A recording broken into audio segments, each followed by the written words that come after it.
great choice to come here tonight because this book, Outrage by Ellen here, is fabulous. It is gripping. It is informative. It is full of outrage, and it's very good. And I enjoyed it very much, and I'm very glad to have a chance to, excuse me, speak to you about it. I'm going to fight for the stool here.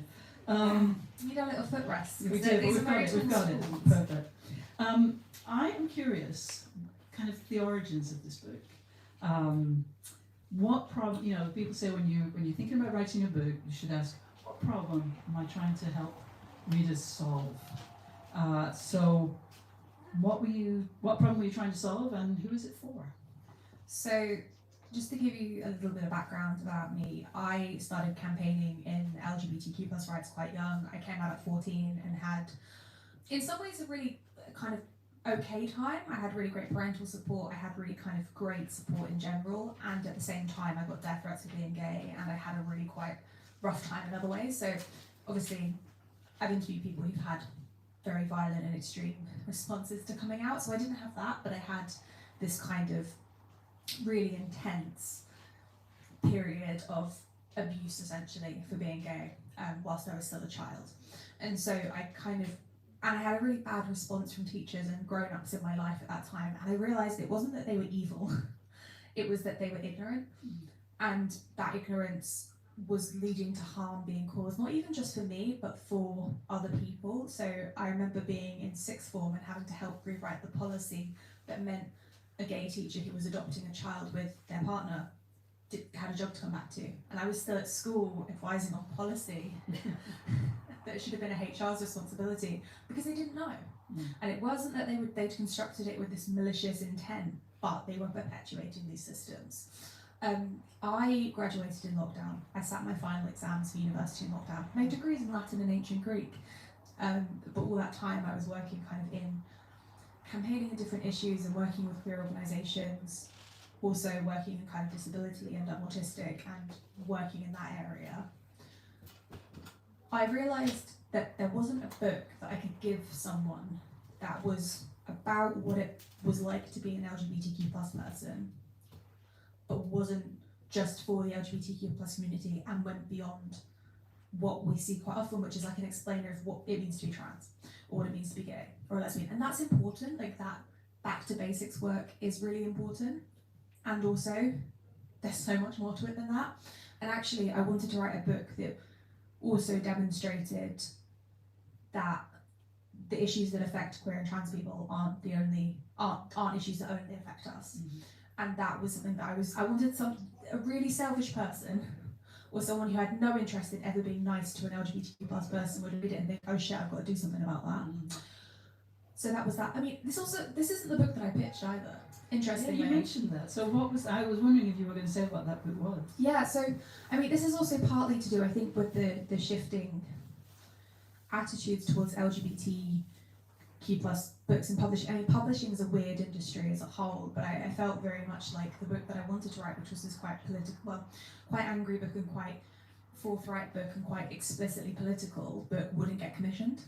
And my way into having conversations I have a lot of conversations with strangers in pubs.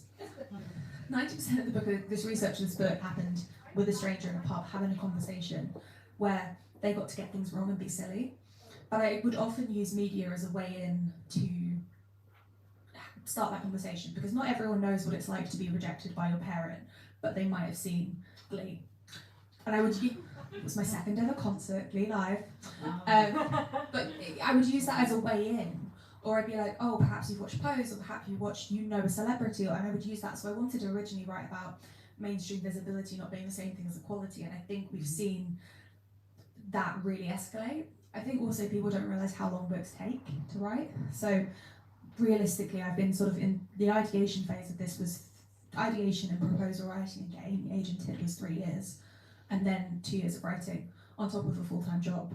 And I had 4 prime ministers over writing this book. Well, so 1 month could have had 3 of these. So. Well, yeah, this was the thing, and things kept changing so rapidly, and we sent the final version off the week Trump got re-elected.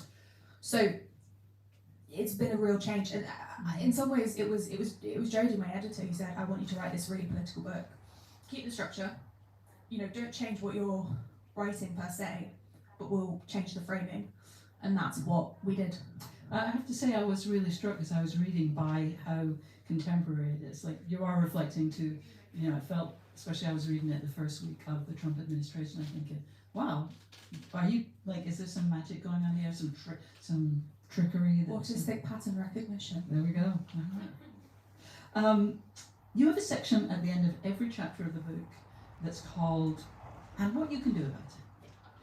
Why was it important to you to include those suggestions and resources all through the book for every topic that you address? I have a lot of, like I said, I have a lot of conversations with people, and the general, people always say this, they're like, I either don't understand, in which case I'm like, I've got a book for you. Or that I don't know what to do about it, it's like, I've got a book for you. I just wanted to very easily and simply address the conversations that people kept having, which is like, I don't know what to do, I don't know about things. And I was like, I'll just put it in one place. And then it gives you something to start with. And I think the concern with me with this book was never actually about having that information or that information going out of date. The challenge that I had was, I was very much aware that I was writing this as a cis person, as a white person, as a middle class person, as a person with a job, as a person in a country that is relatively, you know, safe compared to some other regions. Mm-hmm. And for me at least. And the challenge I had was, I don't want to tell someone to do something that could endanger their life or could endanger themselves. And so there's information at the end of every chapter, which is also caveated with, obviously recognize what your ability is, your capacity is. I think also there are actions that are really simple and small to take, and there is actions that are bigger.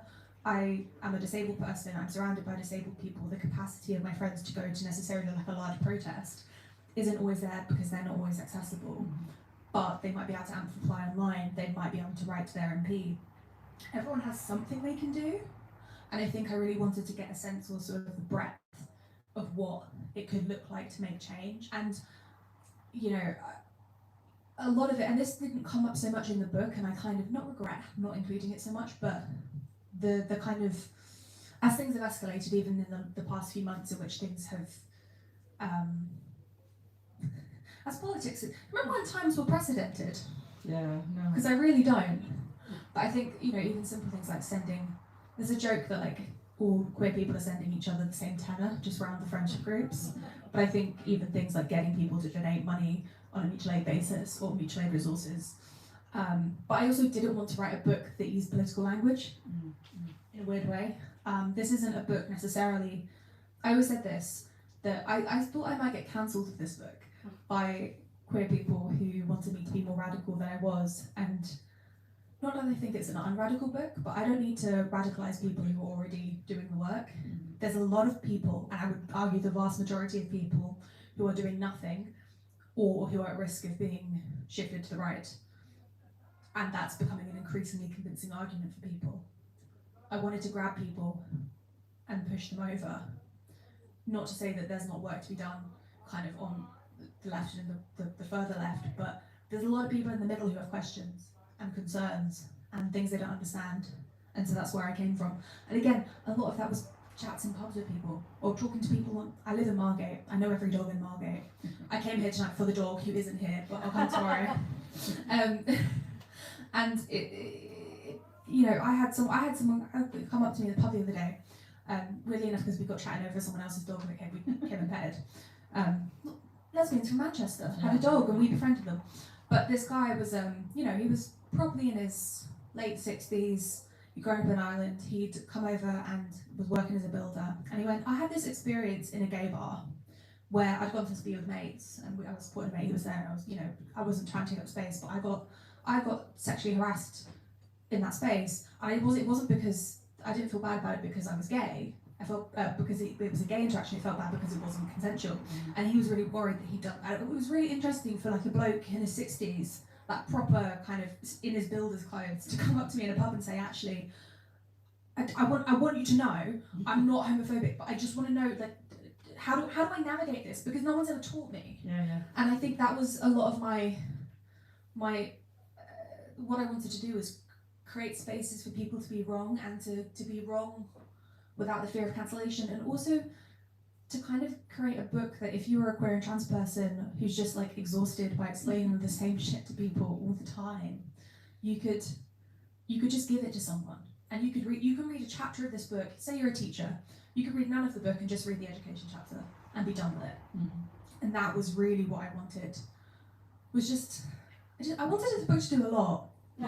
Yeah. Well, I It think had a lot to do, but also there was such an absence of kind of useful. And I'd also seen books in similar areas. I think that was the other thing.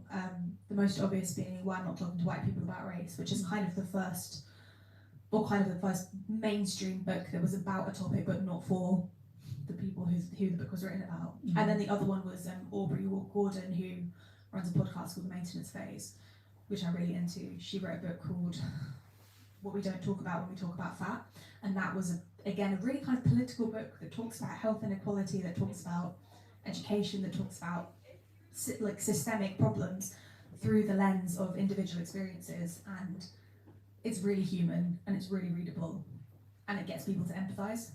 It's a lot harder to be scary if you're also, a person. Yeah. And And a we buddy. need to move the spinner so that you don't have it attack you every time you move. I actually hadn't noticed, which was classic. It could almost be comforting too, something to lean on, something Yeah. to rest against. Yeah. This is Now you're next to Virginia Woolf. I now have thoughts about. I'm being joined by Stupid Stories for Tough Times, American Immigration. Also, The Stoics Guide to Life. My dissertation was on Stoicism. There we go. Oh, nice. Let's talk about some of the things in the book. Now, I think I might start feeling a little bit defensive because I worked for many years at an American news magazine, and when we were covering the fight for what we decided to call marriage equality, mostly because we didn't want to say same-sex marriage because you never hear different sex marriage or straight marriage, and so that was why we did that. But in your book, I read you dislike the term marriage equality, and you explain why you dislike it in a very convincing manner, very persuasive. So Ellen, what's wrong with marriage equality? I mean, I also hate same-sex marriage. I think the same-sex marriage is the language of the law as it currently stands. No one ever talks about. When someone creates a dating app called same-sex, then I will consider calling it same-sex marriage, but that's not what we call it. It's not so much that marriage equality as a term is harmful as much as it is that it's incomplete. It's almost, we don't have a language. The English language is in general lacking in enough vocabulary, which is quite problematic for a gobshite like me. But you essentially, the reason that marriage equality doesn't exist in the current world is because, number one, disabled people can't get married without losing essential benefits. So that's what applies to straight people, it applies to queer people.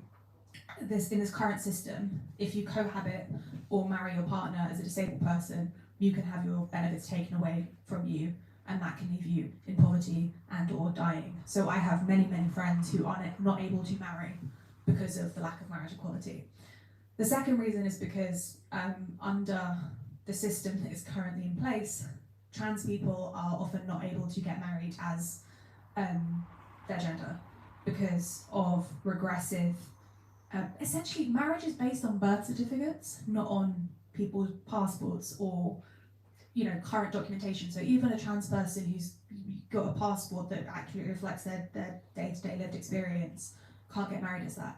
And Mia Violet, who's an incredible trans author, she wrote quite extensively about the fact that despite being a really prominent trans author, having lived as a woman for over a decade, would have to get married as a husband, and as part of the ceremony you have to have that because you take your hand in marriage to be your husband, etc.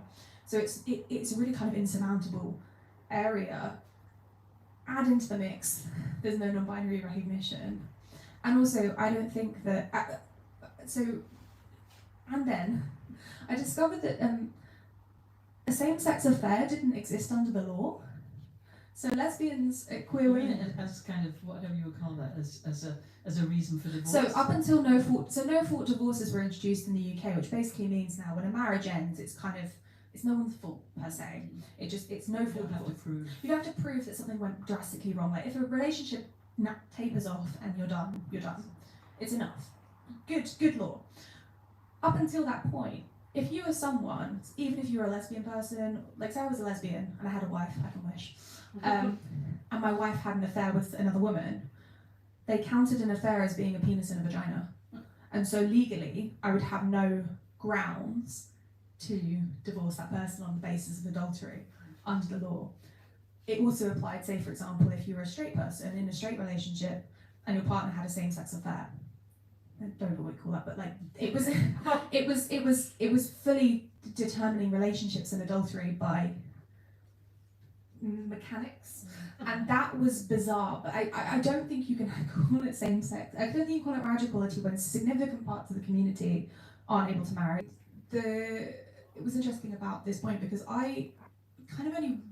people often think that political change happens and then the social change happens after. We do this strange thing where we think, well, the politicians changed the law and then everyone got on board with it. We do it with there's a episode of QI in which Sandy Toksvig brings out a plate with all the pictures of men who gave women the right to vote in Denmark, and it's like, no, men didn't give women the right to vote. Women fought for the right to vote. And I was having a conversation with Professor Catherine Lee, who is an incredible educator, former teacher. The film Blue Jean is based on her life as a PE teacher in a Catholic school in the 1980s, and Section 28. And I remember her saying to me, people seem to think that Section 28 was repealed and then everything got better, and it wasn't. It was that people were doing the work beforehand, and that's what triggered Section 28 to be repealed. They thought Section 28, or it was believed that Section 28 would immediately get repealed when the Labour government came in. That didn't happen because Labour watched the polls and they looked at what public opinion was saying about queer people, and they waited a good 5 years before, I don't know if it's 5 years exactly, but they waited a good while. They could have come in and immediately said, this is a regressive and nonsensical law. But they didn't do that, they waited. And I think with individuals, people have to get a lot better at advocating loudly and publicly, and being a little bit of a menace. I say little, little is the baseline. We can go to being a big menace as well, and making it clear that this is not acceptable. And when they do that, it makes politicians listen because they're suddenly scared they're going to lose their electorate. And people are selfish. I think that obviously works in a system that's democratic, and how much democracy has left is a question at the moment. But I think that's like the main thing. And also the other practical option is money. So money to get people out of countries, money and influence on like a real practical level, and as an immediate solution. Give that trans person a job that means they can get out of that country. All these different things. Donating money, raising awareness, all these things, like something. I always think about just after the lockdown ended, I went and saw The Normal Heart, which is a play about the AIDS crisis, and Liz Carr plays the doctor in it, and I just remember her screaming into the National Theatre, do something, and that was about doctors failing to do the research into the AIDS crisis. But I remember going, this is so accurate, like just do something, do anything, anything at all, and that would be better. Yeah. I would rather be, at this point, I would rather people be clumsy and trying and showing up in a way that it makes it clear what their intentions are, than doing what is currently, I think a lot of people have been quite frozen, and frozen doesn't help. Yeah. Like, that doesn't do anything. So sure, you can feel that, absolutely, go ahead, but I need you to get going. Right. Sort of related to that a little bit. In the book, you kind of mention something that I know I've heard myself, where people say, "Oh, gay people, trans people, you got rights now. What else do you want? You've got it now. Now you're just making a lot of noise for nothing." I won't continue kind of ventriloquizing this point of view. But Straight people have enough advocates. yeah, exactly. I don't think anyone here believes that or would say that.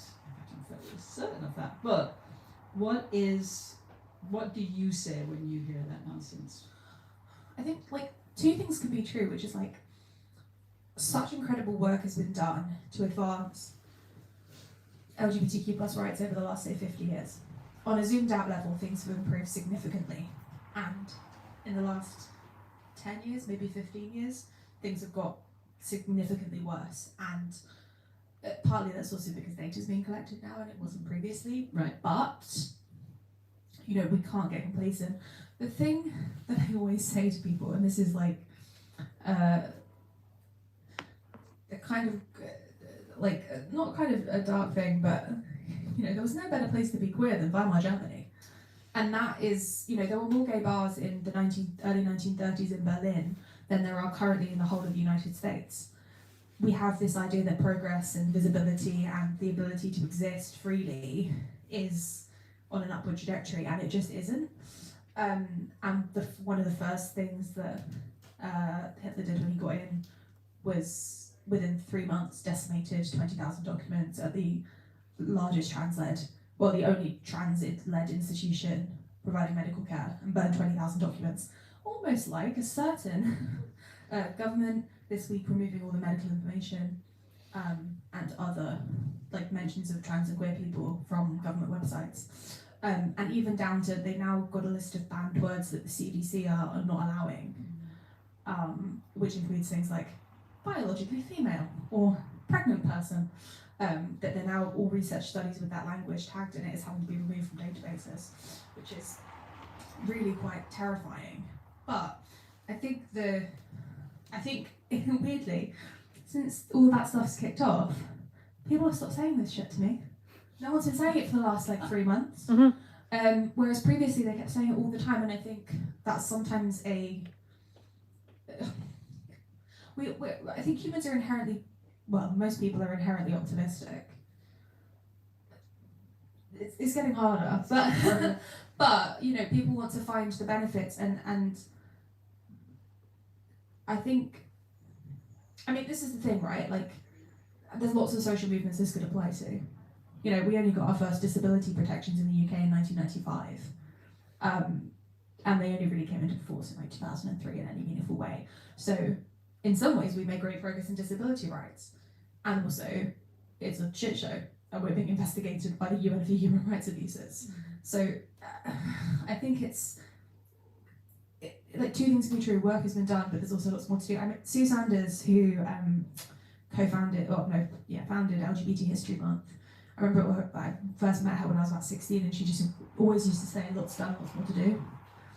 And I think in saying that the work has been done, or in saying that everything's okay, it denies that the work is still to be done. Yeah.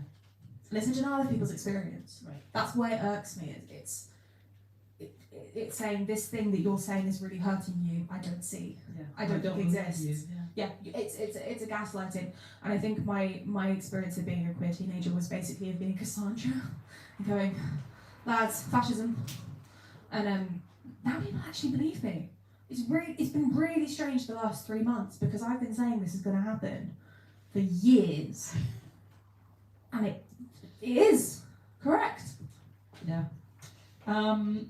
So what in the book, every chapter, well, after a little introduction, we get to chapters on various aspects of life and, you know, things that people interact with on a daily basis.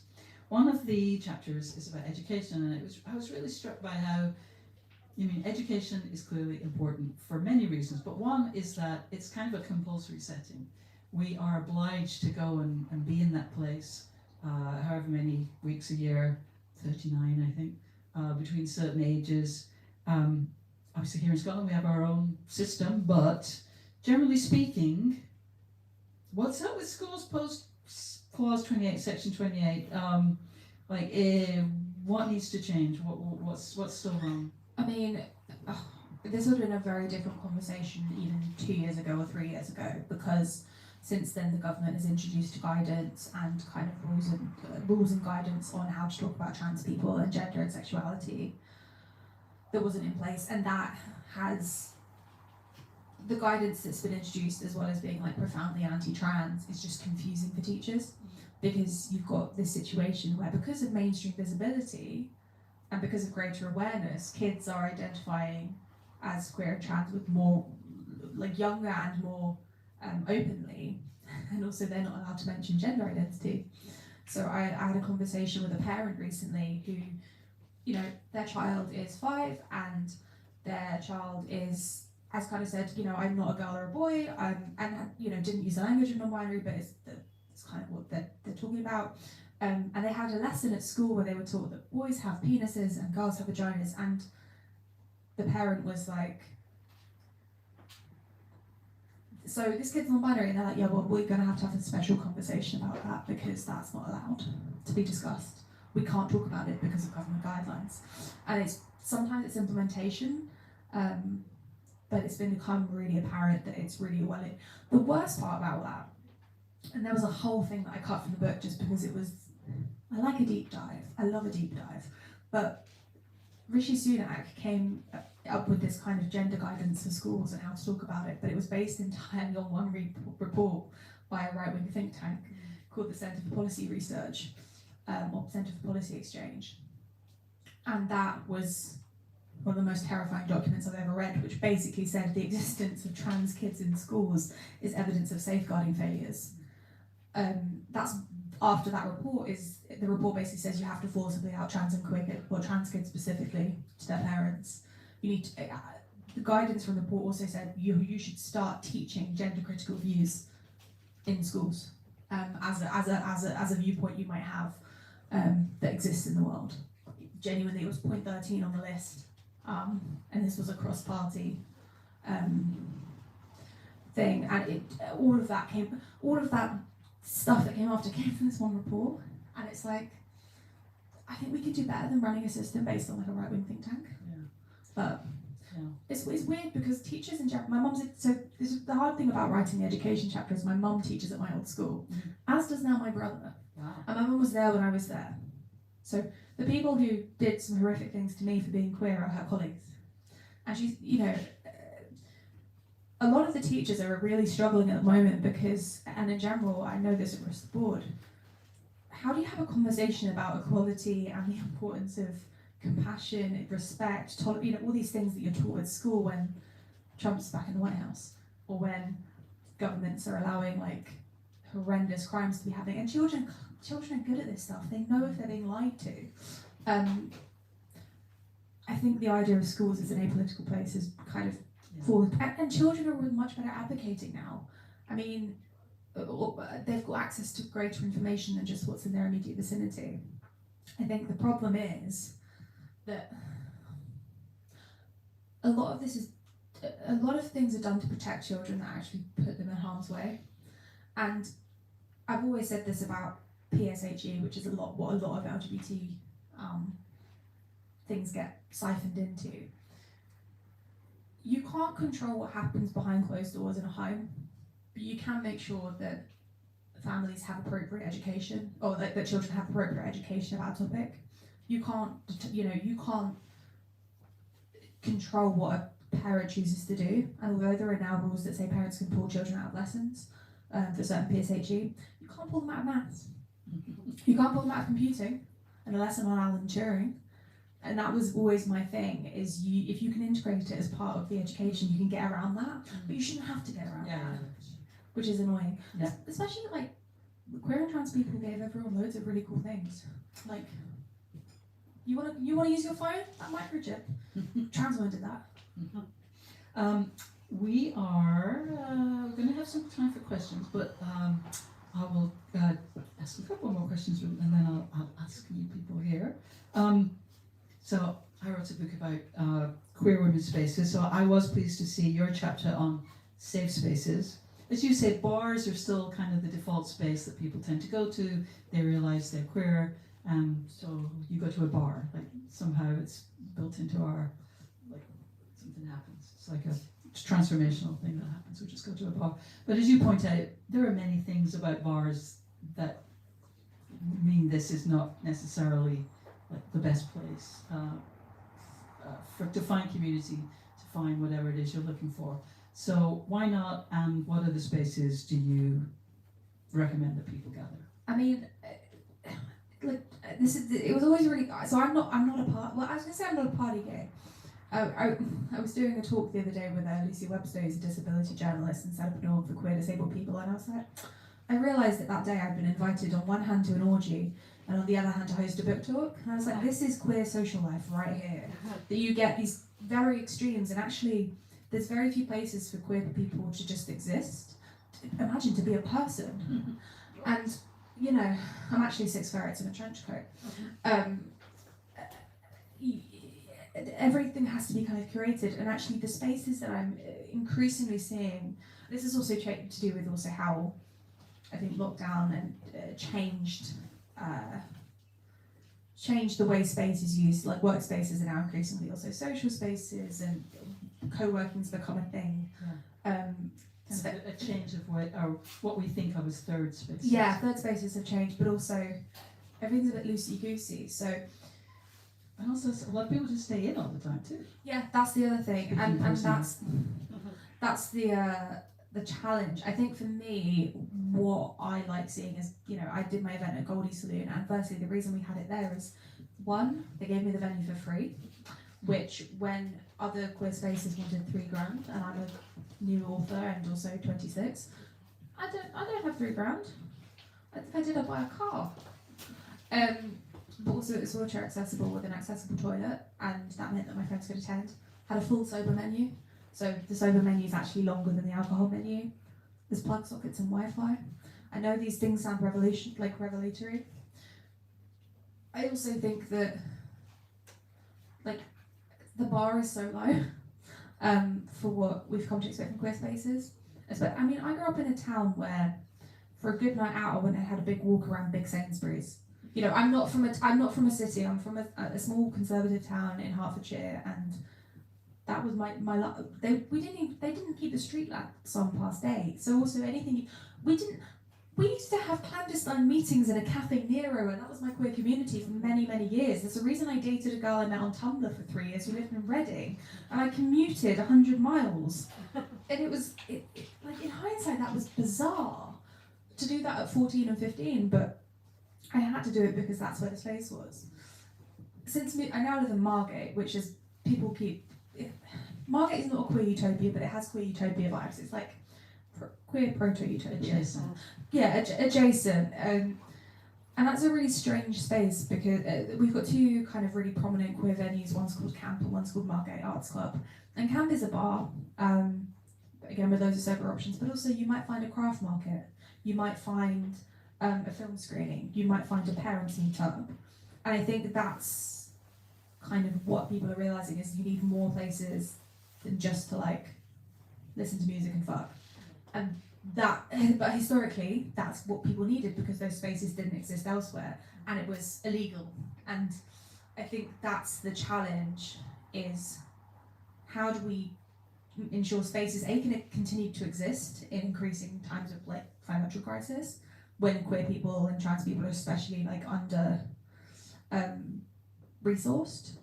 I mean, my local queer bar Camp have not only done a fundraiser, but also you can now pay membership. So I keep getting my straight friends to like buy memberships, and it's like £3 or £15 a month. And for me, I'm often running around the country. I could afford to go and get a couple of rounds of drinks.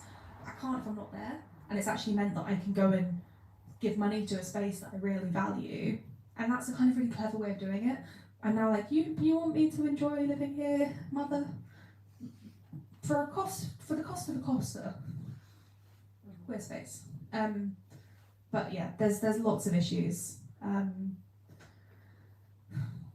Maybe we should just like start a lesbian utopia somewhere in the country. A chapter of that in my book. Yeah. I don't know what it is. Like you get to about, I don't know, I've been out 12 years now, and ever since I came out, I just want to run away to Wales and like go and look after the puffins on Skoma.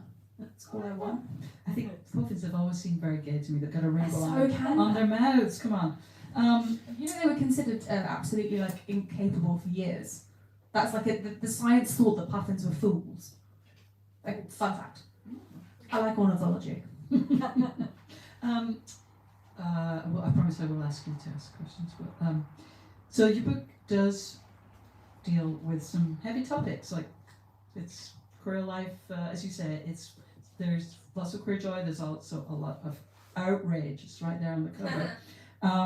How did you sort of protect your mental health while you were working on it? Doctor Who. There's the sort of a genuine answer is I watched a lot of Doctor Who. I worked very, very hard on the book, but I was also working on it because of how publishing is structured. No one makes their money from an elite make their money from books. Most people, an advance is not enough to live on for most people. And so I was doing it in evenings and weekends, which also added to it because it wasn't, I would do a full day of work, I would order a pizza and I would sit in the office until 6 a.m. and I would just write. And so that was another challenge. It wasn't, it almost didn't have the space to breathe. And I just had to hold it. In some ways, writing the book, I don't know if it was a catharsis, but over the course of writing this book, the book is dedicated to 3 friends who died, and I'm 26, and I've mostly been to funerals of young people, young queer and trans people, one of whom was my flatmate during the lockdowns. So and that doesn't come up in the book, partly because it wasn't my story to tell, but it is a book that is informed by grief and a kind of fury that comes with that. Like, I write in the final chapter that, the things that would have kept my friends alive were not radical. They were compassion and care and, things that in a country that claims to be world class in LGBT equality and also is one of the richest countries in the world should have been there, and safety nets that should have been there and weren't. And, they all died for very different reasons, but they were all united by this fact that they were queer trans people, also queer trans disabled people who were allowed to fall through the cracks. And that, I did think I would never stop being angry about them dying.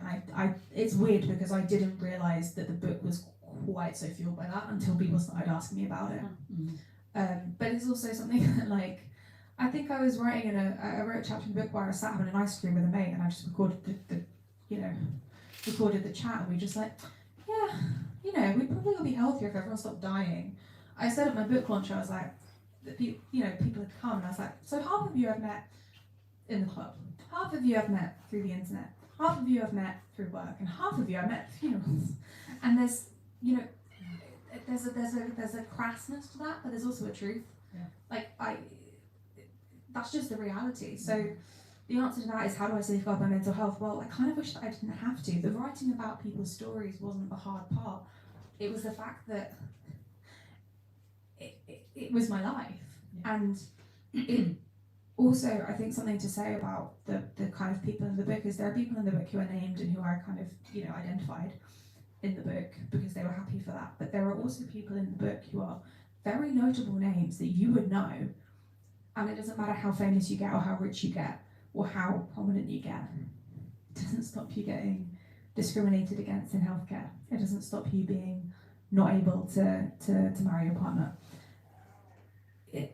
So as much as I say about, supporting people and awareness and money, that gets you to a point, and then that's like survival, and then it doesn't matter how far you get. And that was the hard thing, is going, okay, you can't hack your way out of this, and that was the book. And essentially, like, we need people to get off their asses and do something. Not to quote like the Princess Diaries, but shut up and listen. Like, I think I just need that as like book 2.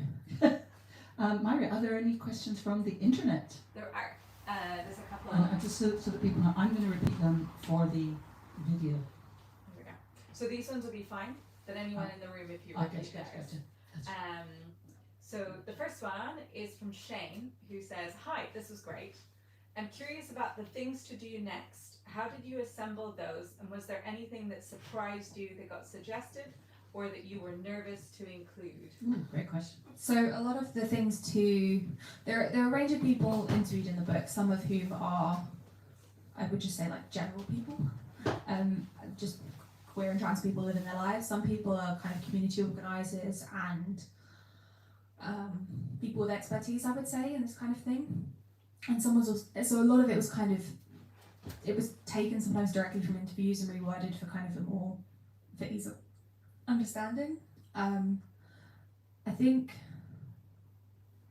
my favourite thing to include was actually Lucretia, who's a trans woman that I interviewed. I mean, she's 23 when I interviewed her. She's the same age as me. And when I interviewed her, she was living in a camp in Kenya, having fled Uganda, and had experienced just some unimaginable things. And she spoke very eloquently about the ways in which people in countries like the UK could advocate to their governments and embassies, and also to sponsor people, which is not something I had thought about, partly because of, like, financially, I just about pay my mortgage. I can't sponsor a person, but that was a really interesting kind of perspective on an organisation could have sponsored her and got her out of this horrific situation, or a church, or, you know, a community group could have done it. It's slightly different depending on different regions. But, you know, that was something that I directly took from her and is attributed to her, and that's sometimes what people wanted was not attributed to them, and sometimes it was. I think also there are times I'd not wish that I'd been more radical, but I kind of wish that, like, because of who the book was written for, like, I'm probably more radical than my book is. Does that make sense? The book was written for an audience who aren't doing anything, and I needed them to start doing something. And I think if I had suggested what I might have done, I would have not got the book published, because I would have got in trouble. But queer and trans people have always had a history of direct action, and I think not that I didn't include direct action, but I think there are things from history that I really like. There was also things that didn't get included in general. My background was in classics, and I've always been in archives, and I thought I was going to end up in heritage. I had like a whole thing on like DIY orchiectomies, which is a surgery that some trans women and trans feminine people have, and I had like a whole like 2,000 word bit about like how to DIY trans healthcare, and I knew it would never get published, but that history is still there, and that history is becoming increasingly apparent or increasingly relevant in current times. So I feel like that writing will still continue to exist. It just was not going to be probably with a mainstream publisher. It wouldn't have got through legal review. It's the answer to that question. But that doesn't mean I don't agree with it. Indeed. Another one, Myri? Yes. Unless there's someone in the room. Oh yeah, is there anyone in the room who would like to ask a question? Okay, then I'll give Eileen's.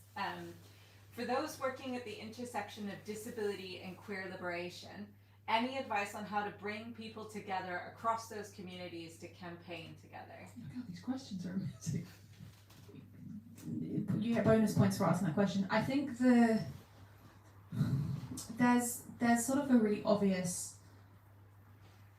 for those of us in the community, especially in the disabled community, there's a really obvious link between queerness and disability, which is to do with the pathologization of queer and trans people throughout history, and currently, you know, still to access healthcare in this country, you often need a diagnosis of gender dysphoria. And again, there was I have like 40,000 words that would come from this book that exists in some form or other. So I think realizing that they're not separate flights. I had a really interesting chat the other day, the conversation I had with Lucy Webster, and Lucy's someone who's got cerebral palsy, has a speech impediment, has full-time care and uses a wheelchair. So when her and I are on stage together, people often assume that I'm not disabled and that she is. And actually we have loads more in common than people realise. But we were talking about how, you know, feminism has let down disabled people. And I think it's true also for queer people, because feminism doesn't recognise that they could become disabled. All of these things are much more to do with each other than people realise. And for me, it starts with the recognition of reality, that queer and trans people have always been part of disabled movements, and vice versa, disabled people have always been part of queer and trans movements. And also that fighting, like, if I was to list the challenges, I was thinking about this the other day, I could write exactly the same book about disability. Marriage inequality, can't do that. Health equality, don't have that. Educational equality, don't have that. Travel, accommodation, 3% of new housing in London is accessible. You know, I could have written the exact same book on the exact same topic: sports, leisure activities, and the challenges wouldn't have changed, but the structure, like, it's sort of infuriating that they're put in separate conversations. I think also I'd really recommend, this is slightly off topic, but recommend a book called Care Work, which is a book about disability justice from Black, Brown and Indigenous disabled people, many of whom are also queer. And there's some incredible, it's a series of essays and it's kind of collection anthology. And that's kind of that's got one of the best essays that I've ever read in my life, which is called Suicidal Ideation 2.0, Queer Leadership. And I think it's called that, but it's something like that. And it's a circle. And I think for me, like, recognizing it as a circle is a really key point. Also recognizing how, for a lot of people who are queer and trans, who are also seen as being more disabled, that's not a framing that I use, but I realise that a lot of people do, or who are in like psychiatric settings. I mean, Charlie, who is interviewing me in a couple of weeks even, in Birmingham, was in an inpatient psychiatric unit and wasn't allowed to mention their sexuality. Straight people could, queer people can't, because it's seen as somehow a bad thing to talk about. And it's, you know, it's when those two conversations intersect, you know, you have conversations about carceral care, again, but basically it's a circle. What's the line in Doctor Who, Series 4, Episode 3, The Circle Must Be Broken? It's what the Ood say, but it's very much the vibe of this conversation, like that. It must be broken. Is there anyone in the room? I don't buy it. Anyone in the room? I will also be hanging around after if you have questions. So there's more online. Okay.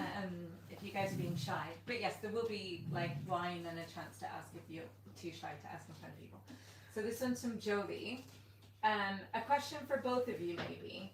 Are there moments from history that give you hope for how to navigate these times?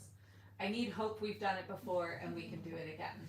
Yeah, I mean, yeah, I feel that pretty much any moment in queer history is this, because when queer people have come together to organise and to build communities, it's because they felt a huge need for it. You know, it was dangerous, it still is dangerous, and the reason they did it was because they had to survive. And so I think any book of queer history, I mean, and obviously the AIDS epidemic, all the 60s, the 70s, I mean, as long as queer people have been getting together, it's all about you know, finding refuge in bad times, I feel like, and also finding joy. I mean, there's a lot of joy in there too, but generally you take these risks because you see just how miserable it can be if you don't, and how much we need each other. So most pages from queer history are caused by bad shit happening elsewhere in the world. Mm-hmm.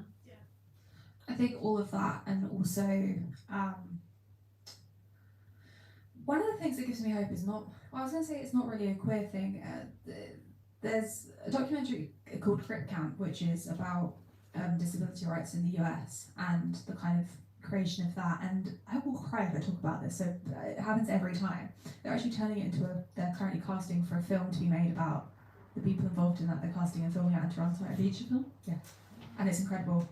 They're casting, they've put the casting calls out because they've obviously got to get people who've got quite specific disabilities and identities to play these real people.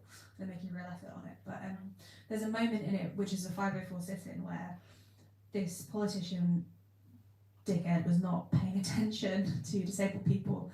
And so the disabled people stormed this building, this FBI building, or this, you know, at the 504, and they stayed. And what always gets me about that is these people, it wasn't just that disabled people stayed and fought for the right, but it was the fact that the Brad Lomax, who was a very prominent member of Black Panthers, as well as being in this like disabled group, said let's get the Black Panthers, and the Black Panthers fed everyone. They couldn't get the FBI cut off the phones, so to stop communication coming in and out, so the deaf people signed out the window, because they were basically told you can't have communication, so the deaf people signed out the window and got away around it. a bunch, people came to them and said, "What do you need?"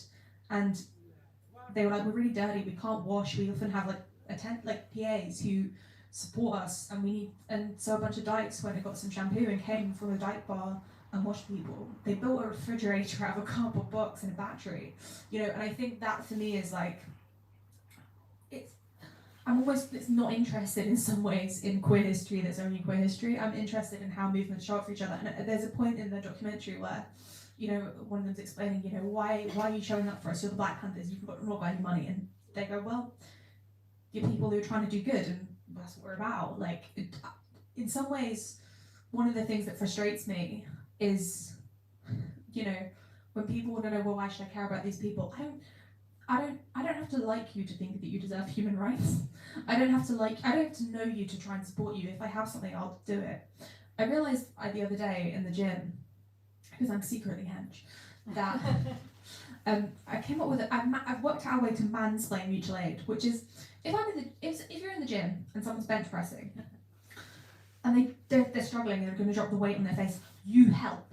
You don't ask questions. You don't go, "But I thought you were a privileged person," or like, "I thought that you normally could do this," or "I thought that normally you cope." You help. And if you can't help, you yell and you get other people who can help. And it might take several of you to help, but you still help. And that person might have just been having an off day. Something might have happened that's disastrous. You don't know. It could happen to you the next day. And it could happen to you the next day. And this is, and I was like, oh my God, bench pressing, mutual aid. Whatever you can do. And for me, that's the moments through history that really get me.